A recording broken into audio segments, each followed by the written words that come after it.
A ver, chicos, bueno, estaba pidiendo a Tavares que me repitiera los últimos dos o tres versos, porque hay ahí una conexión con esa pregunta que hace el poeta al principio que a mí se me asemeja a la de Penélope. Ok, ya se la digo.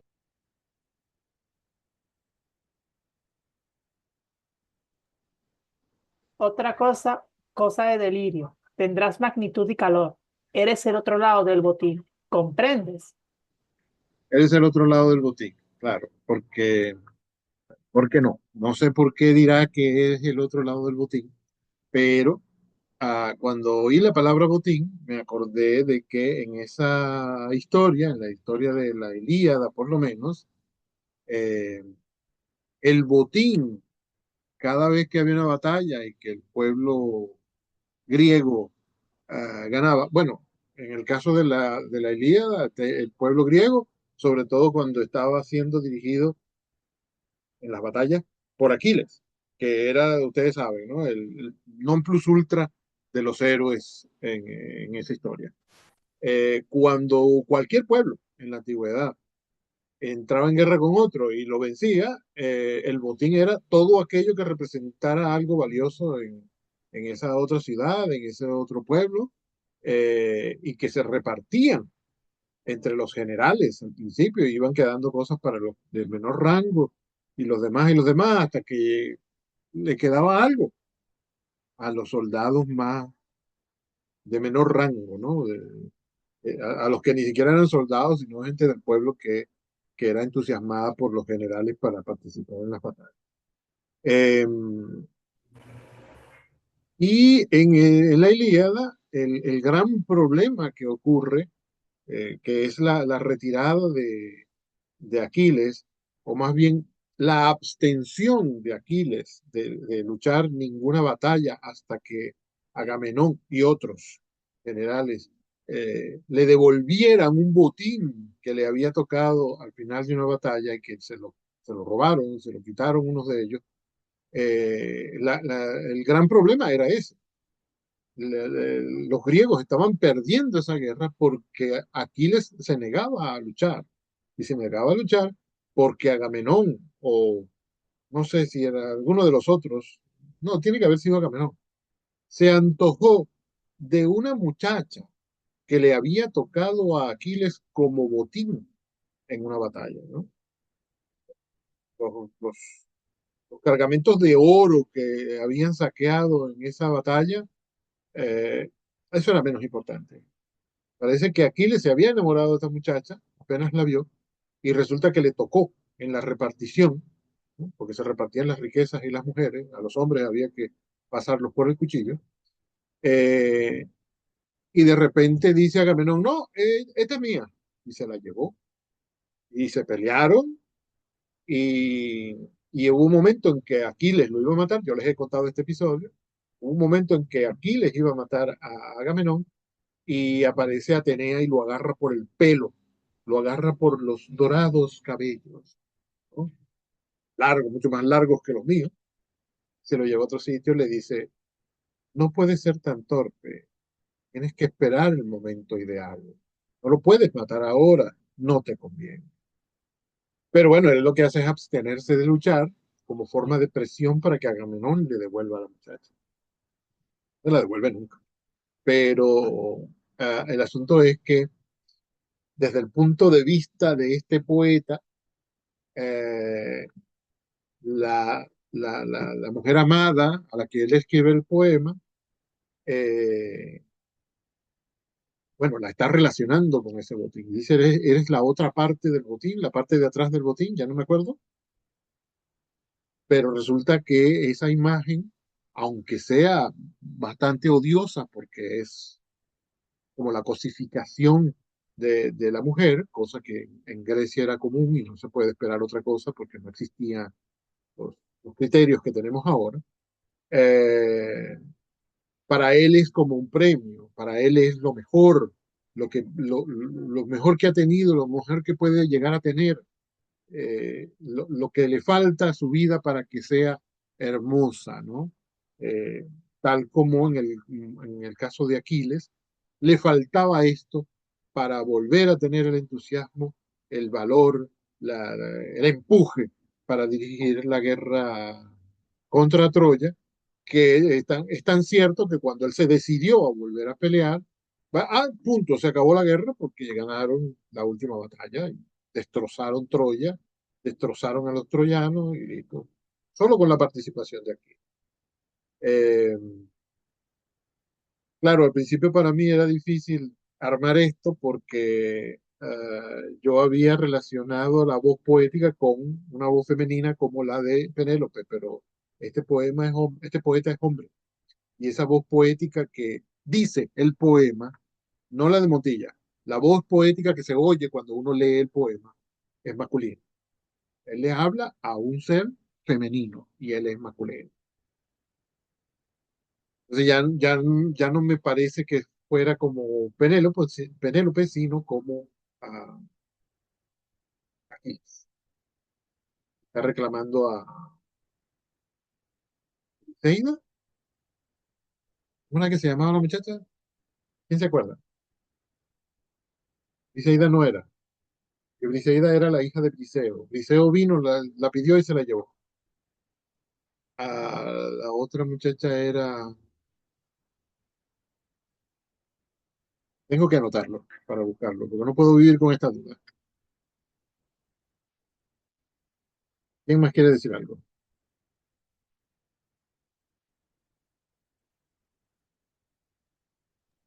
Pues a mí me dio una imagen, no exactamente esa, pero más bien de un hombre que tuvo una relación y por alguna razón dicha relación se rompió, pero, pero aún dentro de la soledad, él como que siempre no podía dejar de pensar en ella, recordar todos esos momentos y solamente podía sentirse más y más triste, más deprimido, desolado, como el propio y tú lo dices, al simple hecho de recordarla, su aroma, su cara, todo. Tanto que cuando dice la otra parte del botín, me da esa imagen de, por ejemplo, cuando la tuve, súper bueno que era, que conseguí lo que más que anhelaba.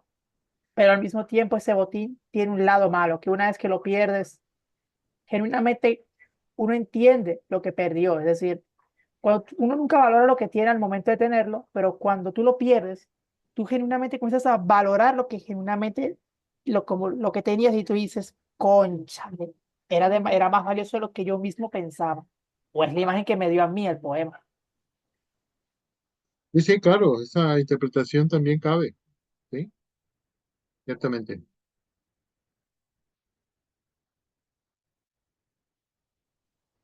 Bueno, y ustedes solo van a escoger poetas de esos inalcanzables. O sea, solo lo mejor, pues. Es lo que están escogiendo hoy. Maravilla. ¿Alguien más quiere comentar o alguien más quiere leer algún poema venezolano o de otro lugar? Pero sí, yo tengo una pregunta. Sí, Eh, ¿Usted alguna vez ha escrito, ay, perdón, alguna vez usted ha escrito poesía? sí. ¿Y cuál sería como la mejor técnica para hacerlo? Técnica. Bueno, yo no sé si eso existe. Lo cierto es que lo que yo he hecho, que yo sé que hacen muchos poetas, eh, lo he leído y lo he escuchado que lo dicen y todo eso, es escuchar la vibración de lo que uno lleva por dentro, lo que la imaginación le va mostrando, a estar en sintonía, ponerse en sintonía con, con el sentimiento, con la vibración de lo que uno está sintiendo o lo que uno ha sentido en algún momento. E incluso podría decirse con lo que espera poder sentir alguna vez. Ah, con respecto a lo que uno espera poder sentir alguna vez, bueno, lo más parecido es lo que uno se imagina que cómo va a ser. Y ya eso es materia de poesía. Pues ahí ya hay material para escribir eh, sobre la sensación, sobre el sentimiento, sobre lo que vibra dentro de uno. Observar eso. ah, ponerse en sintonía, no despegarse de ahí. Va a haber un momento en que uno va a empezar a sentir que la emoción le está dictando las palabras y empiezan a salir. Hay momentos en que de verdad, uno está escribiendo una palabra y se dice, ¿esta de dónde me salió? Yo no estaba pensando esto. Y lo lee y dice, pero si es bello, si es buenísimo, si está muy bien, etcétera. Pasan los días y uno se dice, esto no sé de dónde lo saqué. Esto me vino de algún lado, alguien me lo dictó. La emoción, la tristeza, la felicidad, la, el recuerdo, la memoria, el amor, qué sé yo, lo que sea, todo. La, la, la vibración esa, como decía el profesor Castillo Zapata, el poeta Castillo Zapata, la frecuencia de onda, así dice Castillo Zapata. Eh, eso, eso que se llama poesía, que yo no sé cómo es, me lo he figurado nada más, viene y empieza a dictarle a uno. Y yo he conocido gente, he tenido amigos que me cuentan, no, esto me lo dictó un ángel, esto me lo dictó la musa, esto me lo dictó el espíritu de fulano. Esto, yo estaba ahí, lo único que hacía era dejar que mi mano se moviera con el lápiz sobre el papel, porque en realidad lo leo y me digo, ah, bueno, sí, yo he tenido eso dentro de mí, pero esta forma de decirlo, ah, no sé por qué camino me llegó. Era como el equivalente que se paró alguien aquí y me susurraba al oído lo que había que decir. Gente que siente como un trance, ¿no? Como un temblor, como un nublamiento de la mente, de la conciencia, ¿no? Como un desmayarse sin haberse desmayado, que termina cuando, bueno, cuando se pone el último punto del texto, ¿no? Del poema, que puede ser largo, puede ser 4 versos nada más. Uh, yo he oído de esos testimonios. Um, y entonces, ¿qué técnica? Ponerle atención a eso. Y te están esperando ahí en la puerta y te invade esa sensación, te invade ese espíritu. Ni siquiera va a dar tiempo de que le diga a tus amigos, váyanse primero que yo los alcanzo. No vas a poder. Bueno, si eres responsable coherente con lo que sientes por la poesía, ¿no? Ah, ay, Dios mío, esto se está grabando.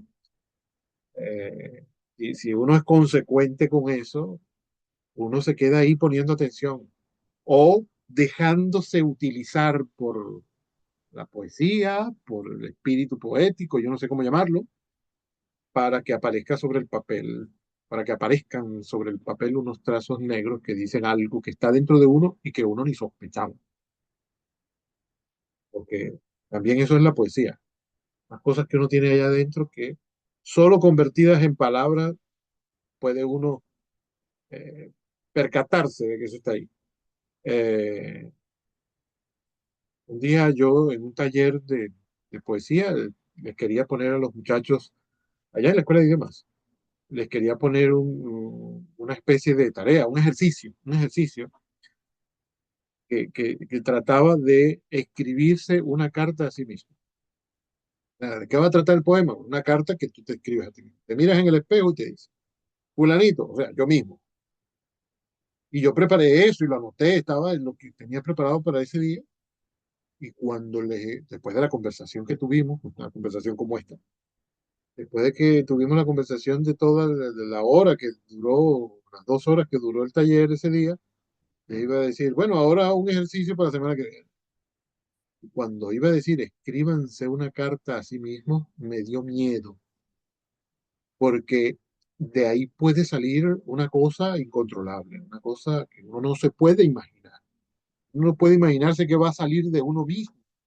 Si entra en ese trance de escuchar lo que viene de adentro, que uno no sospecha que eso existe, y ponerlo en papel, Así que mucho menos puede saber qué cosa puede aparecer en otras personas. Además, eran unos muchachos como de las edades de ustedes. Yo me dije, no, señor, yo no me voy a meter en ese pleito. Ellos que algún día descubran eso, lo descubren por sí mismos. Además, es así como tiene que suceder, si no, no puede ser traumático. Que lo descubran. La semana siguiente les dije, miren, yo lo que quería decirles la semana pasada era esto, y fui honesto con ellos, pero bueno, la conversación que habíamos tenido, que trataba de lo que tiene por dentro, mejor no. Yo me imagino que alguno de ellos se habrá puesto a reflexionar sobre eso y quién sabe si se habrá puesto a hacer el ejercicio, pero se habrá puesto a hacerlo bajo su responsabilidad. No fue porque no fue porque yo les puse una tarea. Me dio miedo, me dio miedo despertar dentro de estos chicos eh, algún problema, alguna cosa que pudiera revertirse en contra de ellos. Eh, si uno está consciente de lo que está haciendo, eh, puede resultar bien a pesar de que uno descubra cosas que no son tan agradables. Pero a mí mismo me ha pasado que yo despierto de ese trance y me digo, ah, mira, porque acabo de descubrir qué cosa tan extraña, qué cosa tan fea, qué cosa tan dolorosa, qué cosa tan bonita. También puede suceder, por supuesto. Gracias a Dios que también eso puede suceder. Pero, bueno, Montilla, perdón. Lo que hay que hacer es parar la oreja. Sobre todo parar la oreja interior.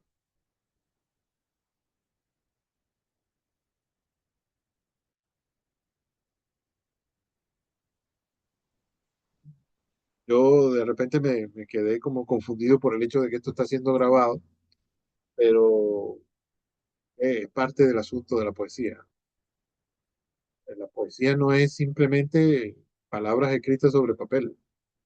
La poesía es una cosa, una energía, un espíritu, dije hace un rato, que existe dentro de uno, ¿no? Desde que el hombre es hombre, desde que el mundo es mundo, existe eso dentro de nosotros y no se puede negar. Y hace uno bien en ponerle atención.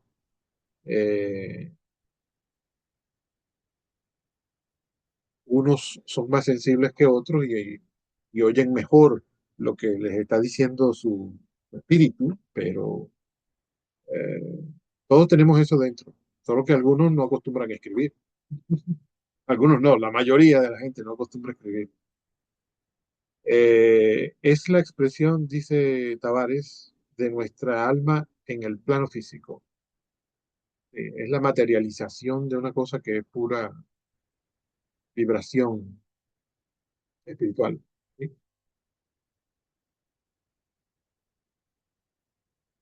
¿Qué preguntas tan difíciles hacen ustedes? Uf, quedé cansado con eso que dije.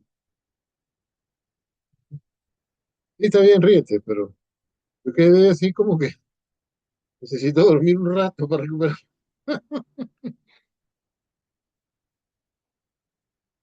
A ver, ¿quién tiene algún otro comentario sobre el texto recién leído? Acabamos de decir.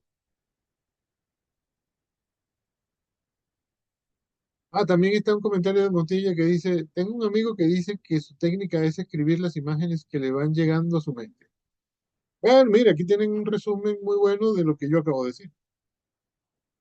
¿Tú sabías eso, muérgano? ¿Por qué me hiciste hablar tanto? Ahora sí tienes que reírte.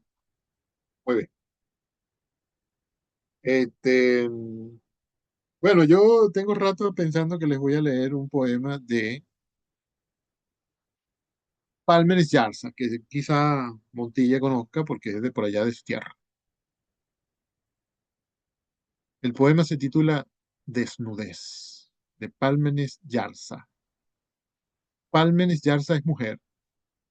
Ese nombre a mí no me deja señales de femenino y masculino.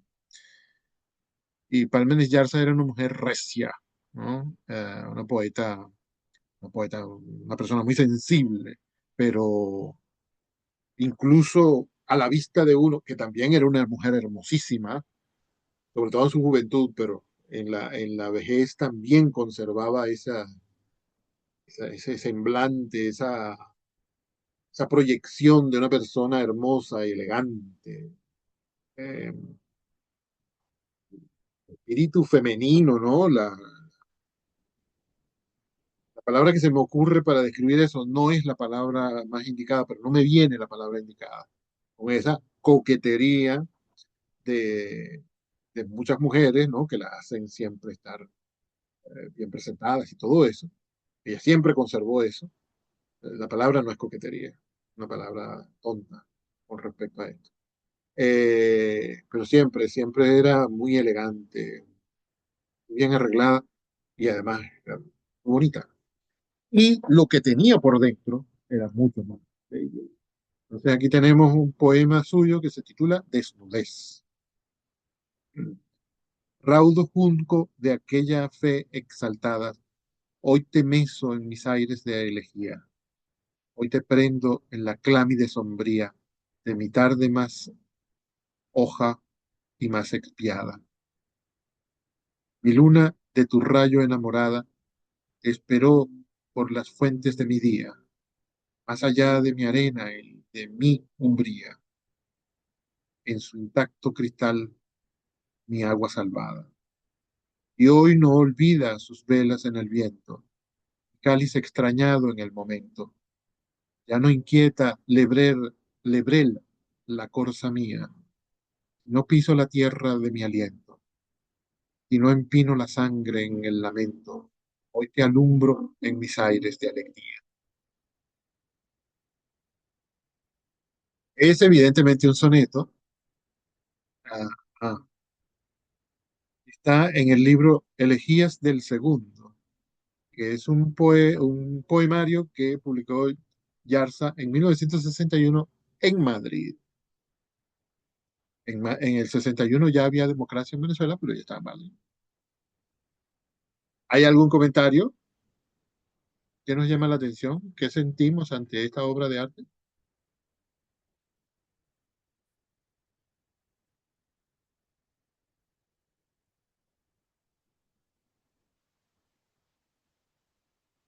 A mí me llama la atención la rima, que en el siglo XX no ha sido frecuente.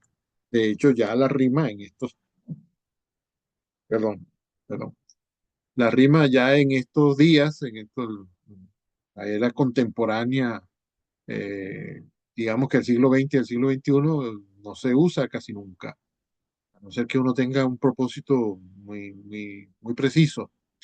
Pero uno escribe poesía sin rima ya en la actualidad.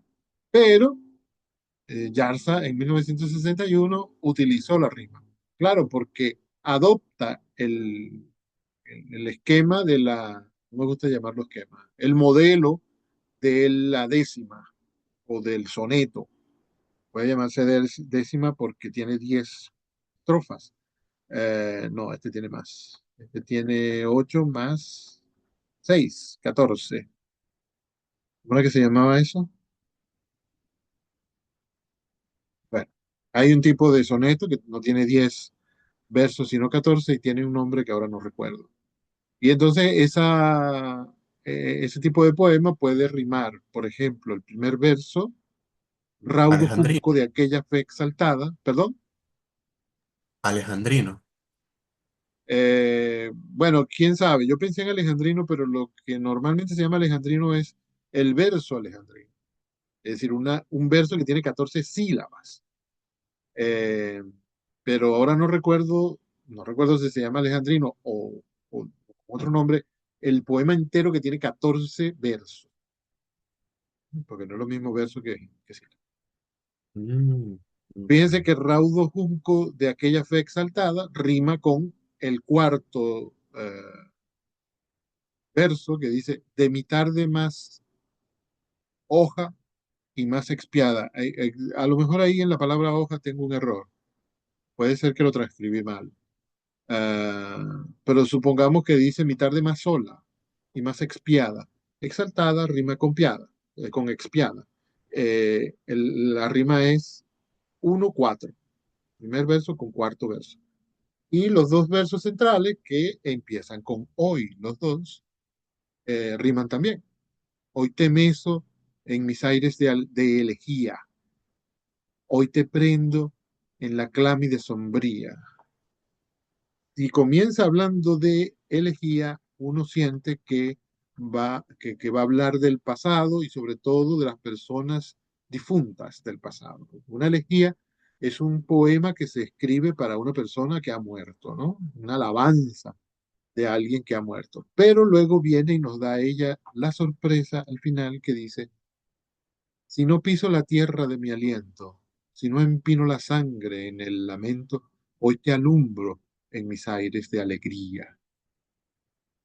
Dice, la tierra, la sangre, sí. Eso lo dejo atrás. Piso la tierra de mi aliento, la tierra en que estás enterrado o enterrada, ah, y si no empino la sangre en el lamento, la sangre derramada probablemente en la muerte, que también es por lo que me lamento, si no hago eso, lo que recuerdo de ti, lo que me ha quedado de ti, lo alumbro, ya está la imagen de la luz, lo alumbro en mis aires de alegría.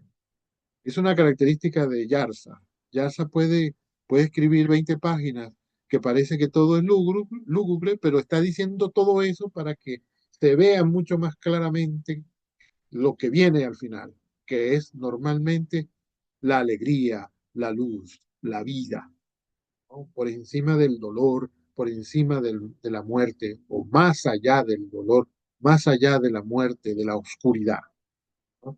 Yarza siempre está buscando salir de la oscuridad hacia la luz, salir de la muerte hacia la vida, y salir de la, ¿cuál fue la otra imagen que puse?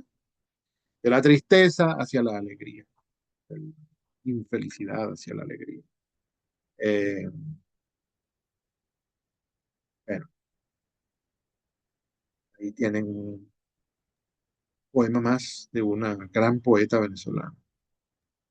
Profe, confirmó mi sentir, impacto. Es que eso fue lo que sentí, es impacto la palabra que yo diría, porque con este poema, ella, la autora, lo que nos quiso decir es que es verdad que cuando uno pierde algo o a alguien querido, o está en un momento oscuro, tiende a sumergirse en ese momento oscuro y a perderse, si se quiere, uno mismo.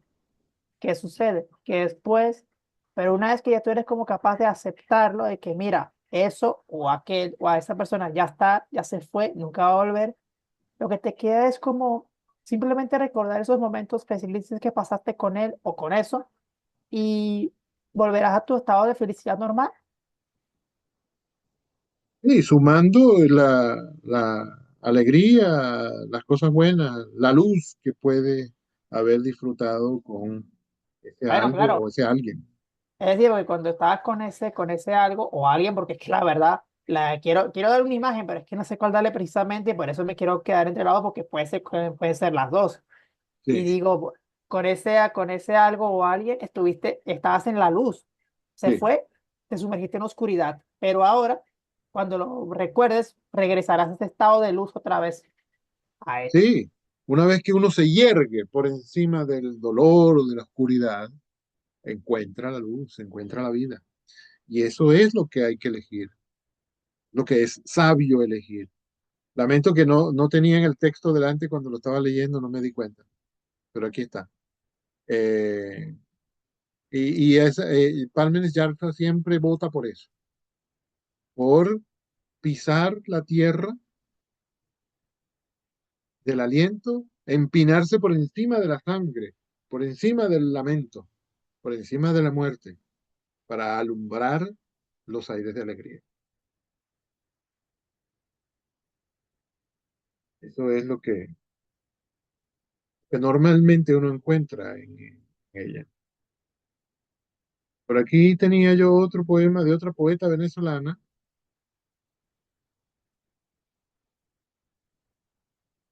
que creo que es más bien en esta en que estaba pensando cuando dije que era de la tierra de Montilla. Ahora ya no me Ah, acuerdo de dónde era Yarza, pero en realidad, de Yaracuy, ella era de Guarenitas, ajá. arriba. Bueno, sí, en realidad dije eso pensando en Arbelo La Riva, pero lo que tenía delante era de Yarza. Perdón. ¿Qué? ¿Quieren que les lea esto? Ok, está bien. Acepto leerles. Piedras de Enriqueta Arbelo La Riva. Limpias, manchadas, lucen en la arena piedras que alternan con hundidos astros.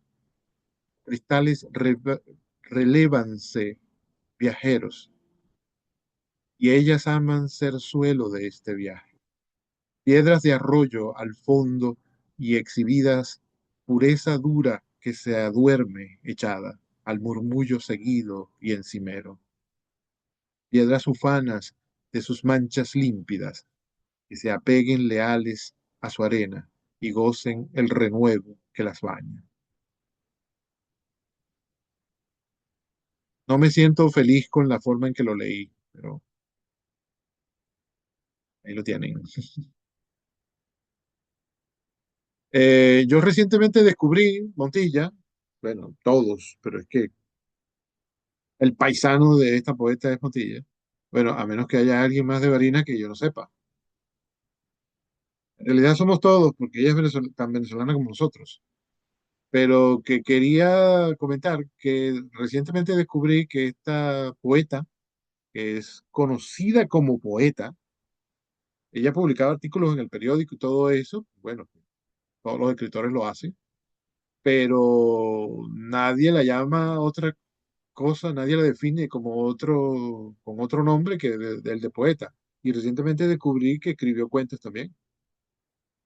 Ah, por lo menos tres cuentos he descubierto, no sé si hay más, pero es probable que los haya, que me parecen unos cuentos bellísimos y muy bien construidos. ¿Qué observamos en este poema?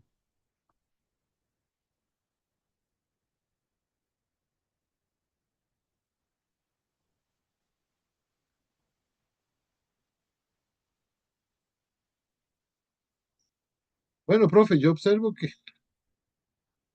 que hay la contraposición, digamos, entre las piedras, pueden ser las piedras del río, y, y el río que las baña, el agua que las baña. Son objetos que están siempre inmóviles y siempre están gozando del renuevo, como dice el verso final, siempre están gozando del renuevo que las baña. Las piedras son estáticas y el río es móvil. La piedra y el río, el agua y la piedra están siempre en un eterno contacto, a pesar de que parezca una lo contrario a la otra. La piedra eternamente quieta, el agua eternamente inquieta. Y también veo, profe, la oposición entre la piedra que está ahí humildemente echada en el suelo, en la tierra, y que sin embargo proviene del mucho más inmenso espacio que es el espacio, perdonen. Las piedras vienen de un viaje, eh, los cristales relevanse viajeros y ellas aman ser suelo de ese viaje que han hecho los astros en toda la eternidad y que ha provocado que en este planeta han caído algunos pedacitos de piedra, en aquel otro han caído otros pedazos, bueno, los que caen aquí en la Tierra, algunos están ahí en el fondo de ese río. Yo me imagino un río, más bien como un arroyo cristalino, ¿no? No me estoy imaginando el Orinoco, que es anchísimo y profundísimo. Me estoy imaginando un arroyo que tiene en el fondo unas piedras y que uno los ve ahí tan humildes, sin embargo, vienen de un viaje inmensamente largo. Eh, Ahora están estáticos, pero se han movido a velocidades increíbles para llegar donde están. Dígame, Montilla. Bueno, eso me hace recordar un poco. Yo entiendo a ver, lo de la relación con el río, puesto que ella era de una parte así como andina, ¿no? Sí, Eso es para allá arriba. Pero leyendo eso también, por eso he puesto en los comentarios que yo soy una piedra, porque tengo una amiga que dice que uno en la vida es nada más que un espectador. caramba. Sí, que la vida lo va llevando a uno para donde lo tenga que llevar. Entonces, por eso quise hacer esta intervención, puesto que la percepción personal que doy, nunca la había leído antes, pero relacioné una experiencia con la otra, es que, bueno, somos piedras de distintos colores, manchadas, limpias, como sean. A veces estamos estáticas en un solo lugar, a veces nos estamos moviendo, pero casi siempre son las circunstancias externas a nosotros las que nos van a llevar a caminos que a veces nosotros ni siquiera queremos. Sí, sí, esa interpretación y parece coherente, sí. Claro, si pensamos en Segismundo, no parece mucho. Sí, al principio, por supuesto que sí. Segismundo nació y lo metieron en esa prisión, él no podía hacer nada. Pero llegó un momento ya en su adultez en que fue él el que decidió. Pero sigue existiendo el azar, siguen existiendo las circunstancias que, a pesar de las decisiones de uno, pueden influir de una manera determinante en que uno cambie el recorrido. ¿Sí? También existen, ¿sí? Es que todo existe. Por eso unos escriben unas cosas y otros escriben otras. Se trata siempre de la vida, pero siempre son las diferentes visiones.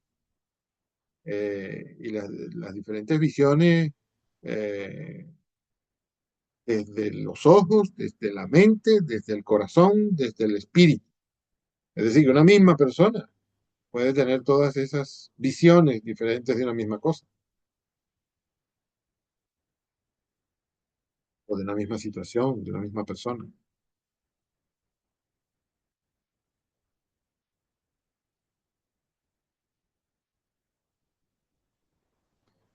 Me gusta mucho el hecho de que ya, sin haberlo dicho claramente, eh, nosotros nos tomamos las piedras de este poema, que solo habla de piedras y de cosas que están alrededor de las piedras, y nos las describe, y nosotros ya, sin declararlo en firme, nos las estamos tomando como si se refirieran a nosotros. Las piedras de que habla este poema son seres humanos, nosotros los que leemos, nosotros los que vivimos la vida. Quién sabe si aquí la vida sería, no sé, el río, el suelo, qué sé yo. Pero nada nos indicaba que se refería a nosotros, sino a una piedra. Está a punto de terminarse esto. ¿A qué hora termina la clase? Ya no me acuerdo. Me lo acaban de decir y yo no me acuerdo. A Una la y 45. 1:45. Ah, falta un montón de tiempo. Bueno, ya se va a cortar. 40 minutos. Sí.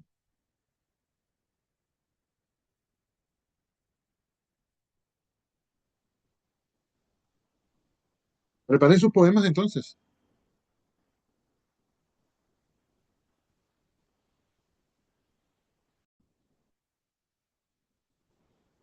Ah, muy bien.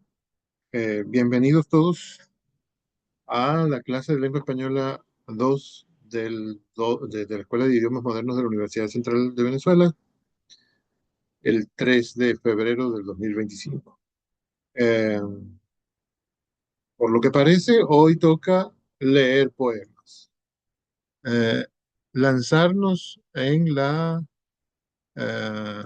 el regocijo de leer poesía, que es de los primeros placeres que tuvo el hombre, una vez que se pudo llamar verdaderamente así, eh, porque como sabemos, como hemos dicho ya varias veces, el género de la poesía es el más antiguo que existe en la literatura. Eh, la semana pasada, esta semana, eh, la semana que viene también estamos dedicando espacio a poesía y vamos a tener que dedicar una parte de ese espacio también a la poesía venezolana. Está en el programa. Ah, está en el programa, por cierto, por pedido de algunos estudiantes que eh, no solo sintieron la ausencia de la poesía en el programa, sino que además se daban cuenta más tarde, después de pasar por Lengua Española 2, de que en otras materias y en niveles más altos le pedían capacidades para analizar poesía, que es, por cierto, una capacidad también abstracta como la misma poesía. Muy difícil definir, es muy difícil, si no es imposible, definir una metodología para hacerlo. Y las metodologías que existen suelen ser de esas excesivamente sencillas, más bien creo que habría que decir simples, en que se busca la rima, se busca métrica, se analizan los sinónimos, los antónimos, las oposiciones entre imágenes, positivo, negativo, masculino, femenino, ¿no? Divino, humano y cosas así. Y eso es bastante poco comparado con con lo que la poesía nos da, con lo que la poesía nos ofrece y que en realidad termina siendo infinito, ¿no? Porque el ser humano es infinito. Estoy tratando de encontrar, mostrarles el poema que mandó nuestro amigo Montilla. Parece que no va a poder conectarse hoy. Ajá, para comenzar con él. Pero mientras más hablo, menos habilidoso soy, porque ya saben ustedes que mucha gente no podemos caminar y masticar chicle al mismo tiempo. Entonces, a mí me cuesta más que al resto de la gente, ¿no? Hubiera sido bueno que estuviera aquí nuestro amigo Montilla para que nos dijera quién es este poeta Ruiz Guevara. Eh, ¿Será José Enrique, José Eduardo, Juan Evaristo? Ruiz Guevara, no lo había oído nombrar, y parece que este poema es tomado de un libro titulado Poetas Barineses Inéditos. Ah, claro, ya publicado. Es menos probable que no lo conozca. Bueno, vamos a comenzar con este, ¿no? Vamos a tratar de hacer algún comentario, hablar de las cosas que nos mueven por dentro una vez que oímos esto. A veces quiero ser como los árboles, dedicado a Carlos Justi Vargas. A veces quiero ser como los árboles, que mis pies echen raíces y se hundan en las profundidades de la tierra, y que mis brazos se eleven al cielo y se crucen torcidos como ramas, y que formen los signos misteriosos que guardan la leyenda de los bosques. Que el tronco de mi cuerpo sea rugoso, como rugoso y duro cañón el árbol, y que crezca como él a la intemperie, para que lo zurren siempre los vientos, lo acribillen las saetas de las lluvias y lo calcinen los rayos solares. Que las sabandijas y las parásitas, y las fieras, los hombres y los pájaros, lleguen y suban hasta mí sin el temor al escollo de la protesta armada, ni el gesto escrupuloso producido por el roce de los cuerpos inmundos, ni a la sucia y cobarde retirada. Que vengan sobre mí con sus rugidos y sus cuerpos viscosos y sus garras y sus trinos y sus caricias recias y sus nidos y sus hachas cortantes. A veces quiero ser como los árboles, para ser grande, fuerte y útil como ellos, para nunca jamás temerle a nada, y en perenne actitud de penitencia soportar los rigores de los siglos para entrar en el reino del milenio.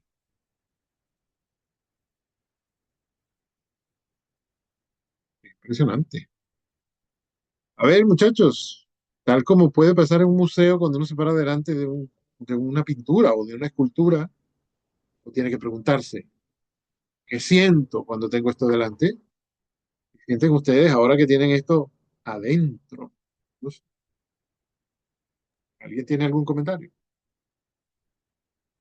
Creo que hace referencia a la metáfora de que un árbol es fuerte y consistente, en el que basa no solamente la experiencia humana, sino que la relaciona a ese objeto material. Y,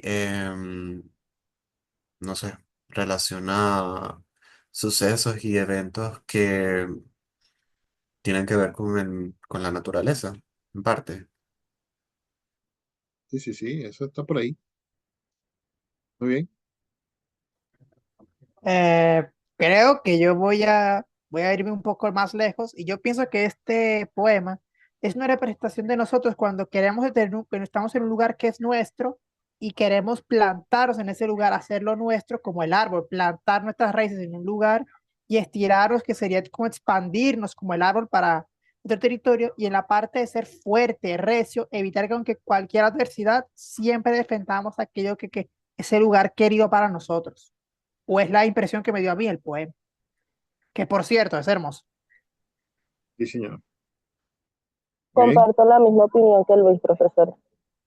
Ok. Igualito. Iba a decir lo mismo. Comparto la misma opinión que Luis.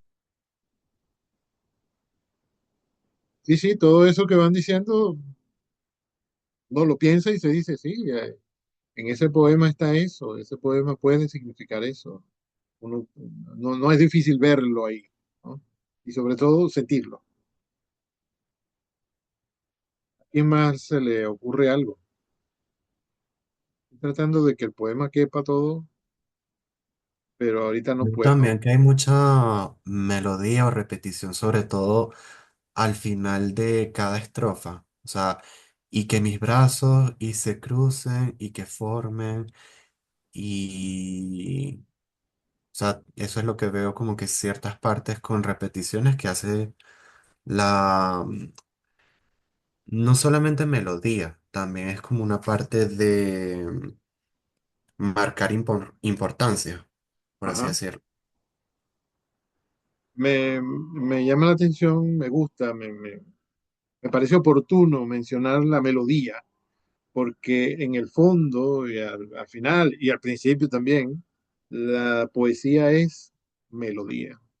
La poesía es una música, un sonido armonioso, melodioso, ¿no? Que tiene un ritmo que es estéticamente agradable, ¿no? Los sentidos se sienten estimulados y agradados con el sonido que se oye de las palabras, al mismo tiempo que hay palabras que nos generan imágenes y nos generan emociones. Estoy pensando en el hombre primitivo, ¿eh? Al mismo tiempo que nos generan imágenes en la imaginación, por algo se llama imaginación, porque nos generan imágenes, al mismo tiempo que nos generan unas sensaciones, ¿no? Unas vibraciones aquí adentro, al mismo tiempo se parece a un sonido que no es solamente los ruidos que producimos cuando caminamos o cuando damos un golpe, ¿no? O como cuando se cae un árbol o cuando un animal grita. Los animales gritan. Bueno, cada uno hace un ruido diferente. Los que gritan son los humanos. Como digo que estoy hablando del hombre primitivo, entonces me cuesta utilizar la palabra música, ¿no? Porque originariamente el hombre no hacía música, la descubrió después, pronto, pero no en el principio. La poesía parece que la hubiera descubierto antes. No sabemos, no podemos saber y no importa mucho, o quizás no importa nada en absoluto. Ah, quizás no importa en absoluto, sino que se siente como que uno se mueve, como que se balancea. En el libro El poeta de Neruda, de Antonio Skármeta, que es chileno, eh, bueno, está este personaje que es el cartero de la isla a la que se fue a exiliar eh, Neruda una vez le traía las cartas y conversaba mucho con él. Y este señor ni siquiera sabía leer ni escribir. Eh, y entonces hubo un día en que Neruda le recitó, estaban frente a la playa, hubo un día en que Neruda, el personaje Neruda, no sabemos si eso sucedió o si no sucedió y no importa, pero el personaje Neruda le recita de memoria un poema a este señor porque le hacía falta para lo que le estaba explicando. Y entonces, al final del poema, Neruda observa que el hombre estaba así como que no podía tener los ojos abiertos, y, pues, no sé, como que se balanceaba y le decía, le dijo, pero, eh, ¿cómo se llamaba? Ay, qué horror que no me acuerdo, esa película es muy importante. Bueno, yo vi la película, ¿no? Y leí el libro también. Mario, creo que se llamaba Mario el cartero. Eh, ¿Qué le pasa? ¿Se siente bien? Y Mario le dice, estoy mareado, señor. ¿Cómo que estás mareado? Porque el poema trataba de un barco. Y entonces es que usted habló del barco y de las olas y del mar. Y, y yo me balanceaba mientras usted estaba recitando y al final quedé mareado, ¿no? Yo me dije cuando leí eso, Dios mío, qué poema tan bueno tiene que ser este, porque logra que la persona que oye se maree, tal como puede pasar, y de hecho pasa casi siempre, que uno se monta en un barco y se marea, aunque sea un ratico se marea, ¿no? Ya después el cuerpo se acostumbra, uno respira el aire limpio y se recupera, pero todos o casi todos nos hemos mareado siempre o casi siempre cuando nos metemos en un barco. Y con este poema no hizo falta que este señor se montara en el barco para sentir el balanceo de las olas, para sentir el aire que le pegaba en la cara, el viento que le pegaba en la cara, para sentir las olas que a veces eran mansas, a veces eran muy fuertes. Y eso nos hace sentir la poesía, ¿no? Con pura palabra, ¿ah? Con puro ritmo, la poesía logra que uno sienta las sensaciones de algo que en realidad no le está pasando, pero que está dentro de nosotros. Y como está dentro de nosotros, bueno, no podemos decir que no es real. Es decir, que equivale o es casi lo mismo que si estuviera pasando. Tanto que a uno le recitan un poema sobre un barco y uno termina mareado, o puede terminar mareado. Depende también de la sensibilidad de uno, de la sensibilidad del poeta, de lo bien construido que esté el texto y otras cosas, ¿no? Yo me estoy sintiendo como mareado de verdad, porque, bueno, no sé por qué será, sino que me he movido mucho así. Me encanta entonces que menciones la melodía a Velázquez, porque eso fue la poesía al principio, melodía, y sigue siendo melodía. El poema no es melodioso, no suena a música, y ahí hay una pata coja. El poema no te hace vibrar a la misma, como decía Castillo Zapata, en la misma frecuencia de onda, nah. O como decía Eugenio Montejo, y yo les leí algo de Eugenio Montejo el otro día. Si al lector no le suena, mala señal. Usted le lee un Sí. poema a un lector, perdón, a un oyente. El oyente oye el poema oralmente y dice, no me suena nada, no me produce nada. Montejo diría, mala señal. Ese poema hay que seguirlo escribiendo, hay que seguirlo leyendo, revisándolo, ¿no? Hay que seguir encontrando su forma definitiva. Todavía está en proceso, todavía está en crecimiento. Eh, y esto, por cierto, del poema que va creciendo, que se va construyendo, o que va siendo construido, o que le va revelando al autor cómo quiere ser construido. Eso me recuerda también la imagen del árbol, ¿no? Que va creciendo y va creciendo hasta que alcanza su altura definitiva y sin embargo no deja de crecer, porque cada vez que hay ciertas condiciones climáticas se le caen las hojas o se le van cayendo a lo largo del año en los países donde no hay cuatro estaciones, como Venezuela, Se le van cayendo y le van saliendo hojas nuevas, y se le van cayendo ramas y van naciendo ramas nuevas. Y aunque sea para los lados, crece como los seres humanos, que crecemos para los lados después de que terminamos de crecer para arriba. Este poema se titula A veces quiero ser como un árbol. Y bueno, se puede ver alguna semejanza entre la vida de un árbol y la vida de una persona. eh, y este poeta parece ver en la vida del árbol algo que a los seres humanos le convendría o le sería provechoso tener, ¿no? Esto de extenderse hacia el cielo y esto de introducirse, penetrar en la tierra, ¿no? Estar conectado con la tierra de la que proviene y estar mirando, abriéndole los brazos al cielo para ser verdaderamente universal, ¿no? Para ser un ser cósmico, para ser un ser de tierra y de espíritu, ¿no? Ah, la imagen del árbol parece indicar eso, indica un montón de otras cosas también, ¿no? Pero a mí se me ocurre esta en este momento, esa imagen de que este poeta quiere penetrar la tierra con las raíces y quiere alcanzar el cielo, con los brazos que son las ramas del árbol.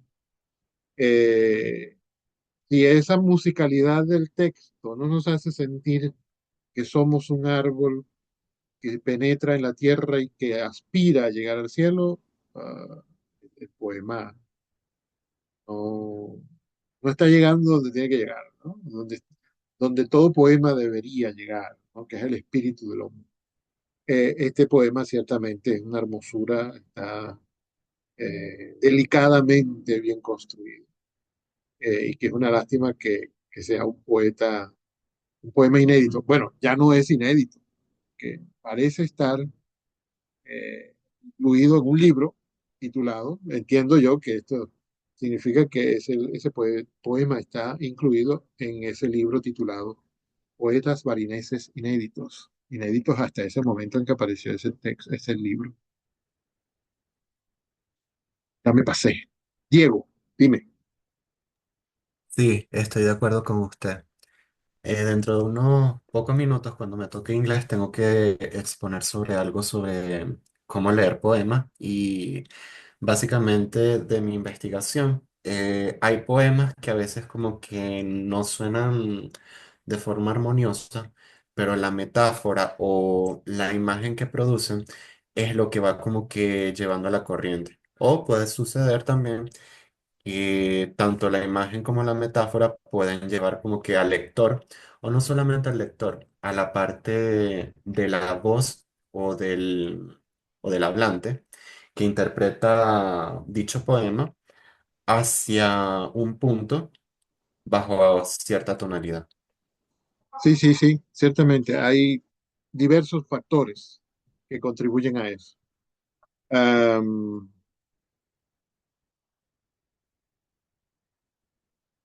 Parece que tengo que dormir mejor. Y eso que creo que dormí bastante anoche, porque ya van 2 veces que mientras está el estudiante hablando, me pasó en la primera clase de hoy también, me digo, cuando él termine voy a mencionar tal cosa, pues ya no me acuerdo. Eso suele suceder No, cuando es uno no normal. duerme bien.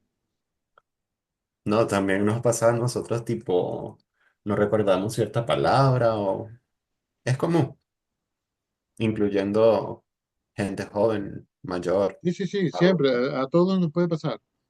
Solo que yo tengo la esperanza de que cuando me pasa en clase, por ejemplo, eh, que sea porque no he dormido bien, que no sea otra cosa. Sí, de jóvenes también nos puede pasar eso, claro que sí. Yo no recuerdo que a mí me pasara mucho hace 20 años. Bueno, dentro de 20 años tampoco me va a pasar mucho, ya verás. A ver, chicos, ok, ya vine yo a hablar del poema, no quería que lo hicieran ustedes.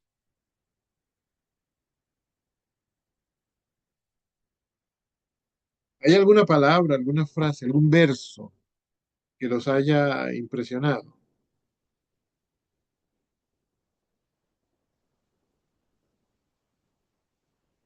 Desde mi punto de vista, la primera. A veces A veces quiero quiero ser ser como como un los árbol. árboles. O sea, ¿quién dice como que yo quiero ser un árbol?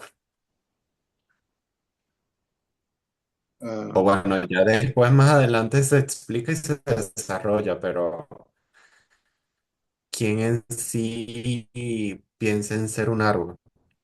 ¿O quién piensa en... los poetas, los ecologistas. Esa era una broma. Todos los seres humanos podemos pensarlo, ¿no? Porque, puede llegarnos ese momento, Es ese que sí, pensamiento. sí, sí puede llegar a pasar, profe. Incluso lo pueden decir de manera de chiste o porque están aburridos. Es como que, ay, estoy tranquila, ay, me gustaría ser, ay, no sé, me gustaría ser una roca. ¿Por qué? Ay, Ah, porque sí. sí. Y Hace nace. uno, Incluso también los poetas, al tener alguna idea random, se les brilla mucho en la mente. hace unos meses estaba yo en una reunión aquí con mi familia, había un cumpleaños, no sé, ¿no? Gente de la familia aquí. Y empezaron a decir, cuando yo era chiquito yo quería hacer tal cosa, yo quería hacer tal otra, no sé qué, tal animal. Entonces empezaron a preguntar sistemáticamente, uno por uno. ¿Y tú qué querías hacer cuando eras chiquito? Y unos querían ser ballena, y otros querían ser, qué sé yo, quería ser adulto para ir donde me diera la gana y cosas así dijeron. Cuando me tocó a mí, yo dije, yo quería ser perro. Perro, ¿pero por qué? Porque me di cuenta un día de que los perros no iban a la escuela, ¿no? Entonces, bueno, se rieron mucho, pues, empezaron a decir esa manía que tienes tú de decir que la escuela no te gustaba y que ahora no quieres salir de la universidad. Pero era verdad, a mí no me gustaba ir a la escuela. Y yo recuerdo que cuando empecé a ir a preescolar, todos los días iba llorando, pegando gritos me negaba a ir a ese lugar y llegaba llorando todo el tiempo. Ya llegaba el momento en que me entretenía ahí con los otros niños, en preescolar, ¿no? Que gracias a Dios en preescolar lo que uno hace es jugar. Eh, bueno, y aprendí otras cosas, ¿no? Pero ya la mañana siguiente otra vez yo volví a formar mi pataleta para que no me llevaran ahí. Y durante mucho tiempo me estuve preguntando, o bueno, me estuvieron preguntando por qué yo no quería ir a la escuela. Eh, y ya grande, adulto, fue que me di cuenta de por qué. Yo le dije una vez a mi mamá, pero bueno, si yo vivía aquí con ustedes, mi abuela y tú no hacían otra cosa que servirme, que mimarme, que darme cosas buenas, darme cariño y alimentos y todo. Y aquí en esta casa es donde yo me siento mejor en el mundo entero. Y entonces vienen y me despiertan temprano, cuando yo quiero seguir durmiendo, y me ponen una ropa, un uniforme, una cosa que pica, porque mi franela picaba, y me llevan a un lugar lleno de muchachitos desconocidos, gritones, malcriados, ¿no? Eh, Traviesos, brincones, con una señora ahí muy simpática, después yo la quise mucho, ¿no? La maestra, todavía vive. Y un lugar que yo no conozco, y ustedes quieren que yo vaya para allá sonriendo y brincando de alegría. No, señor, yo quiero estar en mi casa, yo quiero estar con mi abuela, con mi mamá, que me consienten. ¿Tiene sentido? ¿Cómo no iba a llorar? Este, entonces, un día observé en la calle un perro que estaba tirado en el medio de la calle, y no le preocupaba si venía un carro o no venía, perro, no es un ser humano. Y entonces yo me dije, oye, qué felicidad a este perro, este animal. No tiene que preocuparse de que lo vayan a llevar para la escuela a torturarlo de esa forma. Y entonces un tiempo quise ser perro, también hubiera podido querer ser un árbol, ¿no?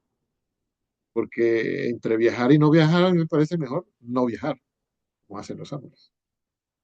Aunque los árboles viajan, porque las hojas, las semillas, las flores, los pétalos viajan. Y así se reproduce, ¿no? La especie. Este, pero la imagen del árbol ciertamente es fantástica, completa, de algo que un hombre debería desear. Bueno, ya habrá alguna otra cosa que uno pueda desear, algo a lo que espiritualmente uno aspire y que pueda representarse con otra imagen, pero esta del árbol, así como la pone este señor, ¿cómo que se llama?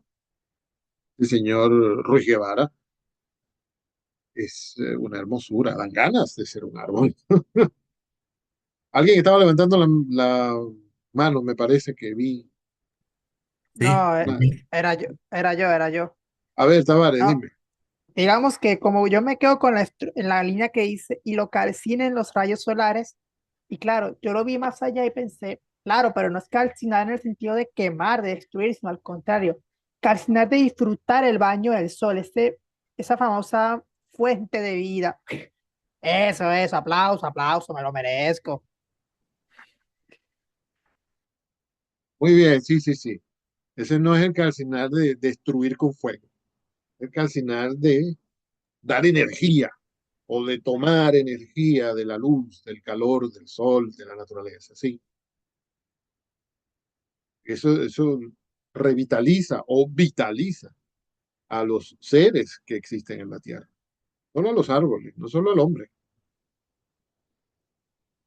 a las lagartijas incluso. Las lagartijas, muchas serpientes, como tienen sangre fría, tienen que pasar un rato en la mañana calentándose al sol.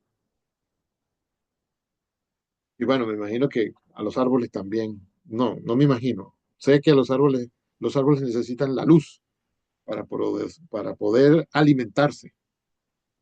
Y gracias a que se alimentan apoyados por la luz del sol y el calor, gracias a eso producen oxígeno, que para ellos es como un desperdicio que expulsan, y eso nos alimenta a nosotros. O sea que la tontería más grande que hace un ser humano es tumbar un árbol. Su vida es tan grande. Uf, totalmente de acuerdo con usted, profesor. Esa es, digamos, la mayor, disculpe la palabra, idiotez que al hombre se le pudo haber ocurrido. Sí. Y aparte que el árbol no es que a ver, el árbol se alimenta del sol, pero yo creo que más que alimentarse, que es lo primordial, como que lo disfruta, como que el árbol disfruta ser bañado con los rayos solares para alimentarse bien. ¿Sabe cuando está comiendo algo delicioso y usted lo está degustando, disfrutando? Yo creo que eso hace el árbol con el sol, lo va disgustando de a poco. Yo pensé también en una fruta que proviene del árbol. Así como nosotros disfrutamos comernos una fruta, tanto que la palabra fruta está en el verbo disfrutar. Sí, así como dices tú, el árbol se alimenta de luz, de sol, de calor. Tanto que, ¿no? Parece una metáfora, pero eso sucede en la realidad. Si usted pone un árbol, una planta en la sala de su casa, el árbol, la planta siempre va a buscar por dónde viene la luz y empieza a crecer hacia allá. ¿No?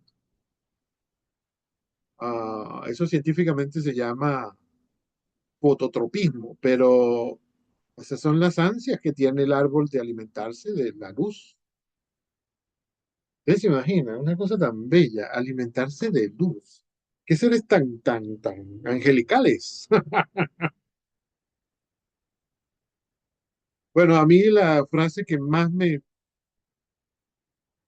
pegó de la frente fue cercana a la que tú dices, para que los zurren siempre los vientos. Zurrar es como castigar, ¿no? Como darle correazos a alguien. Pero bueno, no debe ser esto, no debe ser negativo la forma en que lo dice aquí, sino que los vientos vienen con mucha fuerza y empujan el árbol. Tiene que ser una fuerza inmensa para que el árbol se caiga, pero que eso también es positivo para el árbol, ¿no? Que los vientos le causen ese acontecimiento, sí, ese suceso. Lo acribillen las saetas de la lluvia, lo calcinen los rayos del sol. A mí esos tres versos juntos, especialmente el de las saetas de la lluvia, me causaron una impresión fuerte eh, y hermosa. Los verbos que utiliza el autor son, eh, como violentos, pero esto aquí no es sentido como violencia como por el árbol, es sentido más bien como una vivencia positiva que además lo hace crecer, lo alimenta, le sirve para su fortaleza, porque una vez que pasan los vientos, el árbol, si quedó entero, quedó derecho, ¡ja! Esto me hace más fuerte. Y si lo acribillan las saetas de la lluvia, qué bello eso de las saetas de la lluvia, eso me da alimento en las raíces. Y si me calcinan los rayos del sol, eso me hace vivir por medio de las hojas. Es decir, las experiencias que nos azotan, que nos zurran, que nos acribillan, que nos calcinan, terminan haciéndonos bien. Fíjate cómo le pasa a los árboles, a nosotros también. No nos damos cuenta porque, bueno, no es así de fácil, ¿no? La vida no es fácil, pero la poesía nos permite darnos cuenta. Una de las cosas que nos permite darnos. Siempre cuando Profe, estamos pasando por una calamidad, hay que pensar que eso nos va a hacer más fuertes. Dime, Tavares. profe, con todo lo que usted dijo, que lo que concuerdo totalmente, se me vino la frase, esta famosa frase, todo lo que no te mata te hace más fuerte. Y yo pienso que el autor lo reflejó, pero como usted dijo, y el autor lo reflejó ahí perfecto. Sí, Si, señor. si eso que me pasa no me mata, solamente puedo ser más fuerte que de lo que fui. Sí, sí, exactamente. Porque es como ejercitar el músculo de la vida, ¿no? Iba a decir de la supervivencia, pero es la vida que incluye la supervivencia. No se tiene que conservar porque hay que sobrevivir, pero en realidad es la vida entera, ¿sí? Uno tiene que ejercitar también ese músculo. Es como cuando uno quiere ser futbolista, lo que tiene que hacer es darle patada a esa pelota hasta que la haga mejor, lo haga mejor que todos. De esa manera también tiene que enfrentarse a los sucesos que son para, como si fueran para el árbol, los vientos, las lluvias y el sol. Sí, también. Bueno, un poema así inédito, desconocido, que apareció repentinamente en nuestra vida. eh, Miren todo lo que nos dice y lo que falta por decir. Porque al final, en esa última estrofa, miren cómo viene y dice, que vengan sobre mí con sus rugidos, los animales que rugen, ¿no? Los animales feroces, y sus cuerpos viscosos y sus garras. ¿No? Cuando dice viscoso, pienso en esos animales que están siempre como sudados. Eh, y sus garras, los animales, los felinos que suben a los árboles con garras, y sus trinos. Ay, ya llegó la música, y sus caricias recias, y sus nidos, y sus hachas cortantes, el hombre, también el hombre. Que vengan a mí las garras y las hachas, sí, pero también los nidos y los trinos, las caricias que me hacen los animales. Porque así voy a estar completo, así soportando esos rigores, voy a entrar en el reino del milenio. ¿Cuál será el reino del milenio? Lo pongo con mayúscula, ay mi madre. Seguramente habría que leer algunos textos más de este autor para comenzar a ver qué puede ser lo que él llama el reino del milenio. Pero quién sabe, puede ser el reino de Dios, porque habla de la aspiración de llegar al cielo, de abrir los brazos hacia arriba. Puede ser eso, pero quién sabe, puede ser alguna otra cosa. A ver, último minuto para oír otros comentarios, porque hay otros estudiantes que trajeron otros poemas.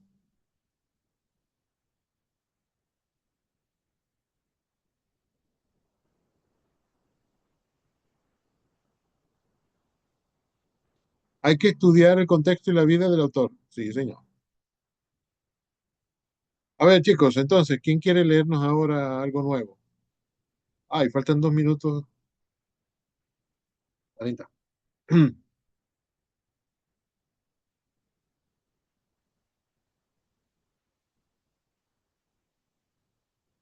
Ah, dice Velázquez que desearía ser un gato. ¿Todavía desea ser un gato? A mí lo del perro se me pasó, ¿eh? Sí. Julio Cortázar dice que todo gato es un teléfono y todo hombre es un pobre hombre. Un teléfono. Teléfono. Así dice él. Todo gato es un teléfono. Todo hombre es un pobre hombre. Yo me imagino que se refiere a los hombres, los seres humanos, que no tienen gato. Porque Cortázar era un fanático de los gatos.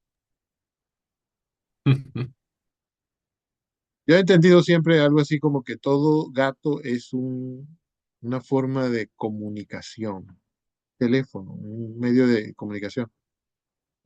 Todo gato nos sirve para comunicarnos. O el gato es una comunicación o un camino para ello. Y como el hombre no es así, pobre hombre. Eso me ocurrió cuando lo leí. Habrá otras interpretaciones. Ha habido tiempo de que otros autores saquen otras interpretaciones. Qué bonito ese gorrito que tiene en Novi Guevara. Me gusta el gorrito. Mi hija tiene uno así, ha tenido varios. Lo que pasa es que la cabeza le ha ido creciendo. Todavía le falta porque todavía tiene 11 años.